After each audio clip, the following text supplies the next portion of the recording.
Hi friends, स्वागत आहे तुमचं मंगल मोरे छान छान रेसिपीजमध्ये। तर फ्रेंड्स, आज आपण नारळाची बर्फी बनवणार आहोत। तर त्याकरिता 2 वाट्या नारळ मी किसून घेतलेला आहे, 1 वाटी साखर घेतलेली आहे, 4-5 काजू आणि 4-5 बदाम घेतलेले आहे। ते बारीक वाटून आपण घालणार आहोत। काजू बदाम याच एवढ्यासाठी घालायचं की त्याला मिल्क मेडसारखी टेस्ट येते, खूप छान लागते बर्फी।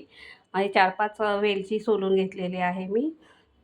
हा थोडासा कलर आपण घालणार आहोत, कलरफुल बर्फी दिसायला एकदम छान दिसते। तर सर्वात प्रथम आपण कढईमध्ये तूप घातलेलंच आहे मी, हे घ्या, हे पहा। आणि आता आपण त्यामध्ये नारळ घालणार आहोत।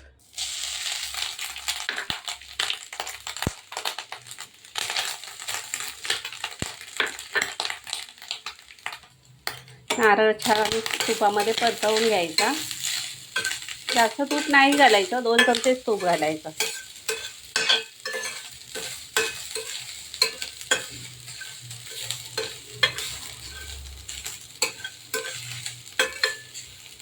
नारळातलं पाणी सुकत आलं की त्यामध्ये साखर घालायची।